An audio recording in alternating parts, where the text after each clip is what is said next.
On July 1st, 2014, Del Wilkes, the wrestler known as the Patriot, joined World Domination with Terry Garvin Simms for an interview. He was brutally honest about prescription painkillers and steroids, their use and abuse both during his career and after, how that abuse led him to prison, and where he is today.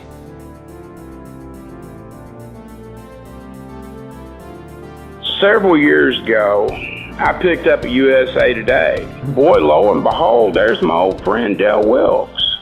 And there was a big article in there. It told a pretty doggone hard-hitting story. How you were taking up to 200 pain pills a day. And I was shocked because obviously every time you came to the building, you were 100%. I, myself, fell into the same thing. I had some injuries. I was a little guy. I wasn't like you big guys, and I took crazy bumps, to get myself over. Let me ask you this. I know from personal experience, I didn't take anything for a long time. When did you start taking pain medication, Del? Well, I broke into the business. I probably started training at Mullins in 87. But I didn't take my first pain pill until 1993, maybe. I had messed up an elbow real bad.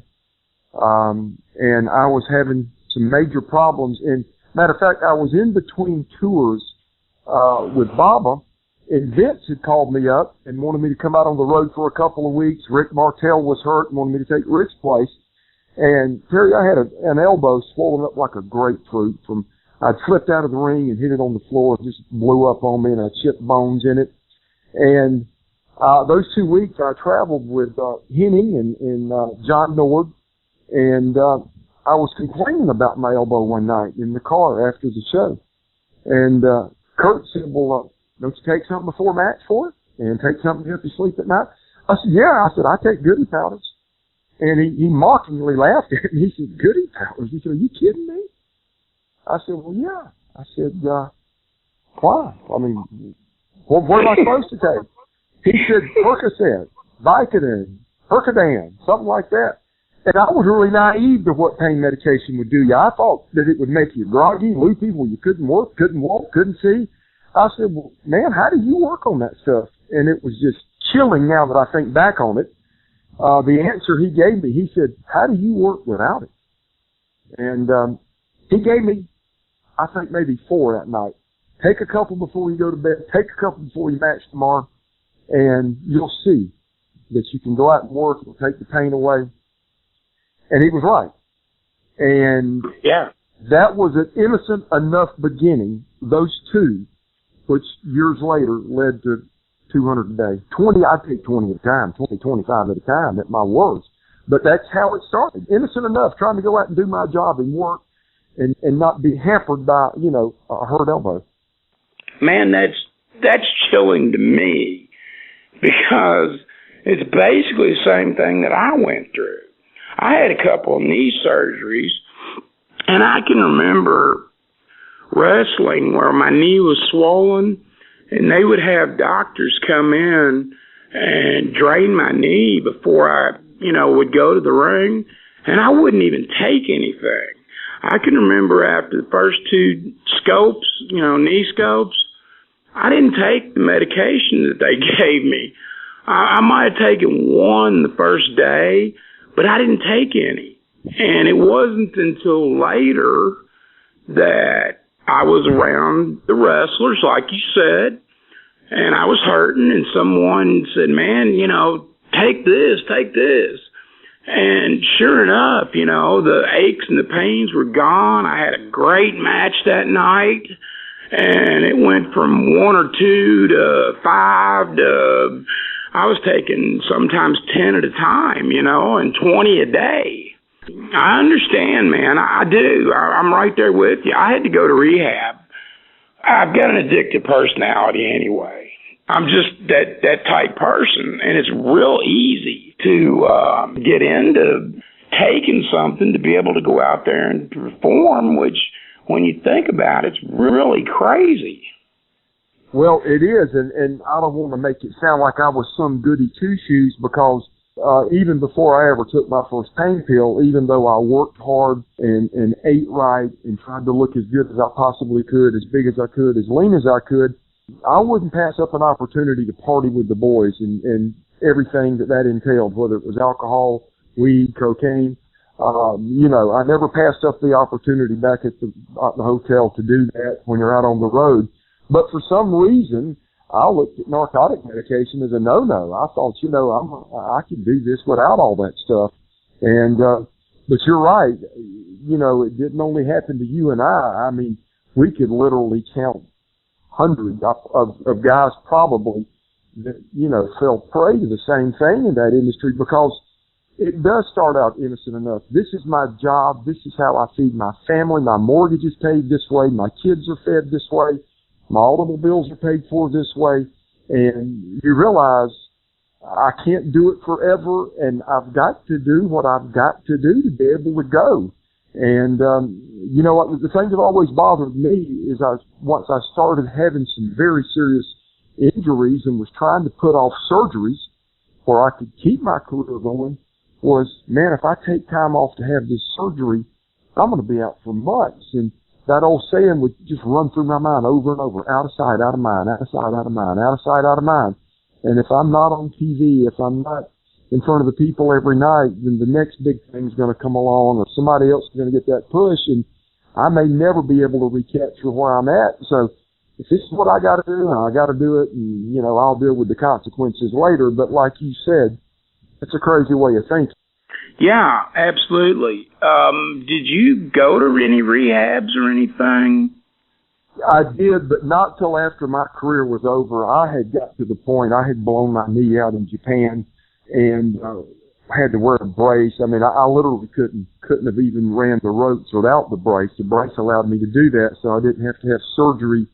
Then, tore my tricep, ripped it off the elbow, had it repaired, it ripped again, and I'm just trying to keep going. And then when I left, I had 2 stints in all Japan, and the second time I left, that's when I went to work for Vince. And by this time, when I was working for Vince, I was a full-fledged addict. I was a junkie. But once my injuries got to the point that I could not continue to go, matter of fact, I was on a conference call. It was with Vince, JR, my doctor, who was in Columbia, and then myself. And Vince said, "Look, Dale," he said, "we've been on the phone with your doctor, and he said he just thinks that this is an injury that you're not going to be able to overcome." And he said, "Why don't you have surgery? Take as much time as you need to get well. And then once you're well and healed up and physically back in shape, come back to work. And if you need to, you can work a limited schedule." I got to tip my hat to Vince. He was very accommodating. And, but what happened was, Terry, after the second surgery to repair the torn tricep, they went back in and reattached it to the elbow, or reattached the tendon to the elbow, had a real bad staph infection set up. I mean, a real bad staph infection. And wasn't sure I was going to be able to keep my arm. They had to go back in, clean it out, and they made another 9-inch scar on the back of my arm from the top of my tricep down to my elbow. And they left the wound open. They did not close it because they wanted it to drain and they wanted it to heal from the inside out. And the doctor told me that it would maybe take 8 to 9 months to close. It took over 2 years for the incision to close on its own. So obviously I could not work like that. But wow. that's when my addiction went from bad to double bad to life-threatening bad once I got out of the business. Now, it was bad the last few years I was in the business, but I kicked it in overdrive after I was out of the business. And that's when I started calling the scripts in. I learned to speak the language. I learned that if I could get the doctor's DEA number, I could call the prescription in. I knew the terminology. I knew what to say, how to say it. And I would get by with it most of the time, but there were those times that I didn't. So I guess to make a long story short, I had, and probably only because of who I was here in Columbia, a former Gamecock All-American, a former professional wrestler, that I probably got opportunities other people would not have gotten. So I went to court-ordered rehab 3 times, and then went to another rehab on my own. So I went through 4 rehabs, and those didn't work, and or at least I didn't work it right or do the right thing. But then after the 4th rehab was when I ended up finally, the criminal justice system in my hometown had enough of me, and that's when I was then sentenced to time in prison here in South Carolina, the South Carolina Department of Corrections, and wow. that was in early '02 when I was finally sent away. We're going to get back to that in just 1 second, okay? I told you that, I went to rehab myself, and I did really well on the rehab for quite a bit. And, I had winded my career pretty much down, and all of a sudden my neck, basically the best way you can describe it is it just exploded. I lay down to take a nap, and man, I couldn't walk. I couldn't even move. I've got a really strange thing where my cord canal is narrowed, and then of course I have, bone chips and spurs and everything else. So I had to go in and have a plate put on my neck, and then the pain pills came back. I had to take them again. And to be honest with you, to this day, I have to take medication, okay? But, man, I have to monitor it. I only take or try to take what I absolutely have to be able to get around. And a question that I asked the doctor, and I was really honest about this, I said, do steroids have anything to do with this injury? Because I took them. And Dale, do you think your injuries, I'm sure you took some steroids. Wow. Absolutely. I'm sorry, go ahead. Yes, I did. A lot of them. Do you think that some of your injuries may have been due to steroids? Well, the one that ended my career was directly due to steroids. When the first time I ripped my tricep, it wasn't the muscle. The muscle is connected to the bone by the tendon. And what happens is that the muscle gets so big from working out, and then, of course, the steroids make that muscle grow in an abnormal way as well. Well, the tendon can't support it. It gets so big, and it puts so much pressure on that tendon. And I drop kicked a guy one night in Japan, in Sapporo, Japan, and it ripped. And so my answer, I had to have surgery once I got back home from that tour, and I had to get back as quick as I could. Now, Terry, the doctor told me, he said, if you worked in an office and worked behind the desk, he said, you'd be back to work in a month, 2 months. He said, but with your occupation, he said, you need to take a year off and properly rehab this thing because your job's so physical. Well, you know how our mindsets were as athletes and professional wrestlers. I thought, are you kidding me, dude? I ain't taking 9 months off. I ain't taking 7. I ain't taking 6. I said, told myself, I'm getting back quick as I can. So I had the surgery in December, and so I doubled up on the steroids so I could heal quicker from the surgery, get back in the weight room quicker, and I was back in May. I was back 5 months later working, and I wasn't back but 2 weeks, and it ripped again. So, yeah, the steroids played a big part in that injury in particular. There's no doubt about it. Wow. I appreciate your honesty. Okay, man, let's talk about how long were you actually in the prison system? Well, I was sentenced to 18 months, and in South Carolina, with good behavior, if it's a nonviolent crime, you'll do 51% of your time. So I actually did about, counting the time I was in detention waiting to go to court, I did probably close to 11 months. Wow. Well, you were a big guy. I'm sure they didn't mess with you too much, and that was, you know, you were a hometown hero, but what a slap in the face, you know. It was an unbelievably rude awakening. I had been arrested over 20 times for obtaining prescriptions by fraud, and every time I would spend either a few hours or one night, you know, in jail and then bond out and go home. This time was different. This time I wasn't going to spend the night. I wasn't going to spend 2 nights. I was going to spend close to a year. And it was very sobering. It was just hard to believe that I had, this is where I'm at. You know, this is for those 2 pain pills, innocent enough, that night years before, have now landed me here. I had no idea that you were arrested that many times. You know, like I said, I read that article in USA Today, and I was like, oh my gosh.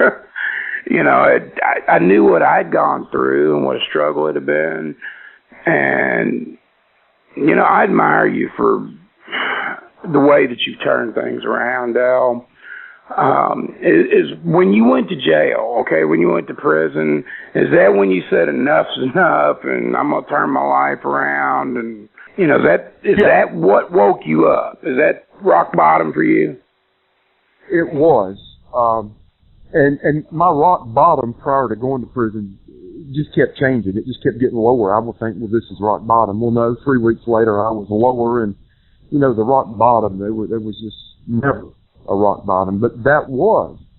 And it was, I realized there, I was forced to get clean, and I realized that if I keep doing this, there's only 2 results that are going to happen here.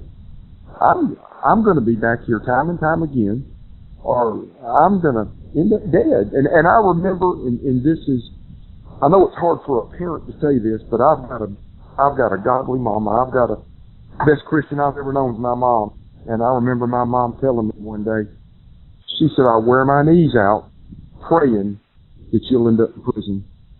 She said, because I'd rather visit you there than to have to go put flowers on your grave. And I thought, wow, that's a harsh thing to say, but looking back on it now, I'm glad she prayed that prayer. And I'm glad that was, you know, her plea to the Lord was that, because I would rather her have to visit me in prison than to, you know, me, like so many guys that we worked with. You know, it's taken so many wrestlers, Del, and you don't think when you're doing it that it'll ever happen to you. You know, because like you said, you were taking 20 at a time. I'm taking 10 at a time, and we've done it hundreds of times. But that one time, man, is what, you know, is what's going to get you. I sat down and wrote out a list 2 years back. And even though we worked together in Global, our careers, you know, were also in other companies. And I had over 50 guys that I had worked with in my career. So between you and I, that's close to 100 names that we put down on a list that no longer are alive because of just about the majority of them, the overwhelming majority of them, the results of that lifestyle and what that business brought upon them, or we allowed it to take us to that level. And yeah, it's unbelievable. And you know, the thing about it is, because this was the way they died, so many of them alone in a motel room away from their wife and kids, and it didn't mean they were bad people. You know, they were good guys that were in a business they loved, like you and I love today and loved back then, and worked so hard to succeed in. And we thought that was what we had to do to keep going and to persevere in that business. And it's just tragic. It is a tragic. I know of no other occupation outside of the military, and I think I'm pretty accurate in this.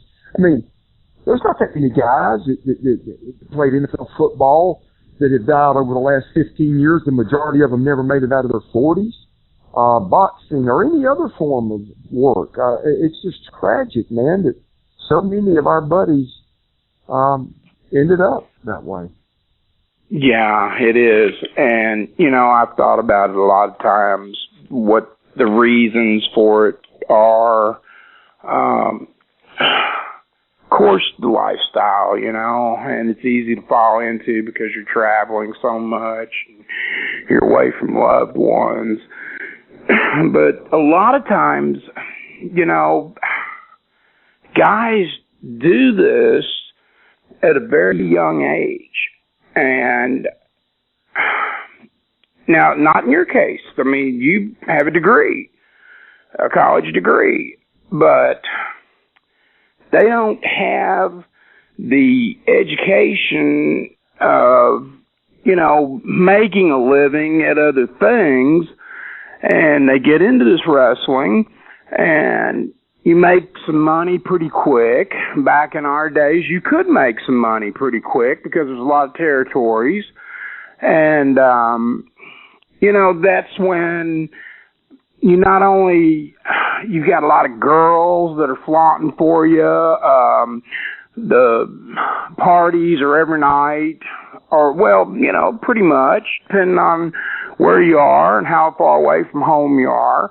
And then you just kind of fall into that. And we don't have handlers like the boxers do, like the football people do. We didn't have anybody to bring us in, and if we didn't perform on a nightly basis, we wouldn't have a job because they would replace us in a heartbeat. So, we would take those medications, and that's certainly no excuse. I don't make any excuse for anything. But don't you think that's maybe a little bit of it? Oh, there's no doubt that it is. And I think it's, a lot of reasons, and that's a very good reason. And others are, I think a lot of guys in that business look at it as a rite of passage. I remember when, Dick Murdoch called me and wanted me to come to Puerto Rico and work when he was booking in Puerto Rico. And I'm not exaggerating, I'm not kidding. The first thing he asked me, he said, I've seen you on TV, I've seen your tapes. He said, got a question for you. He said, do you drink, kid? I said, yeah. He said, well, I wouldn't hire you if you didn't. And, I'm sure you knew Dick. Dick was, bless his heart, he drank himself to death. And so it was almost like the guys that I looked up to, like I told you, Wahoo, God bless his heart. I have a soft spot in my heart for Wahoo to this day. A good, honorable, decent man. And I spent probably 2 years on the road with him, just being mentored by him. But, oh my goodness, the way these guys lived. And these guys were the guys that brought me up into business. And I thought, well, I guess this is the way you live. And after a while, you think that this is normal. I remember I had an episode one day with the woman I was married to while I was wrestling. And she said, I can't take this anymore. She said, we've been to 10 drugstores today, and she was taking me to the airport to get on the plane to go to Japan. She said, you pulled your pants down, you've injected both of your buttocks with steroids as we're going down the road. She said, this is insane. I can't take this. And I remember looking at her going, well, you're in a bad mood today. Because I thought it was perfectly normal. I'm looking at her like, what's wrong with you? What do you mean this is insane? This is how everybody I know lives. It's normal. Man, that is so funny because, I've been married more than once. Wrestling can definitely do that to you. And a girl that I was with in Dallas during the global days, she walks into my house and I'm standing in the kitchen injecting myself with steroids. And she's like, oh my God, what the? And, I just thought it was the most normal thing that there was, and I said, oh, come on, everybody does it. And I can remember her taking me to really rough parts of town to buy, 100 Vicodin or somas, or, you know, it was crazy. Yeah. So, man, I'm right there with you, buddy. Now tell me this, okay? After the prison and coming out, what happened next? What's your life been like since? Well, if there's maybe been a couple of things that I've always been able to do in my life, and that is move on. Once college ball was over and I had the chance to have a couple of brief stints in the NFL, I said, I'm moving on. And I had chances to go back as free agent for those teams, and I said, no, I'm ready to go to the next chapter of my life. And once I got out of jail and my head was straight, and I said, you know what? I said, that life's over. It's done. It was good. It's like high school. It was a part of my life. It's like grammar school. It's a chapter in my life. But it's time to turn the page and go to the next chapter. And I went to work. I had several friends that were in the car business and had done very well in automobile sales. And I said, well, listen, I didn't have experience as anything else. I mean, all I'd done was football and wrestling. And I said, well, I'll give it a shot. And if it doesn't work out, then I'll try something else. Well, I've done nothing since then. And Lord's blessed me. It's been a good business for me. It's been a good career for me. Lord's been very good to me. Recently, 14 months ago, I got remarried. Married a wonderful Christian lady that was, we first met when I was 15 and she was 16 years old. And life's been good. I haven't done a lot of things with the wrestling business. I think I've been in the ring one time, maybe twice, since 2000 and actually worked. I've done appearances and things like that, and I'm not against it, but for the most part, I've not done an awful lot of that or a ton of that. I've just realized that, you know, football, being a Gamecock, will always be a part of my life. Being the Patriot will always be a part of my life. There'll always be opportunities there that occasionally will present themselves, and if it's right, I'll take advantage of it, and the Lord bless me with a payday out of it.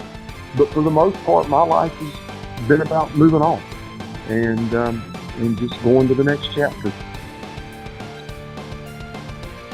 Join us every Tuesday night at 8 p.m. Eastern for more World Domination with Terry Garvin Simms. See the links in the description below for more information. Thank you for listening. We'll see you next time on World Domination with Terry Garvin Simms.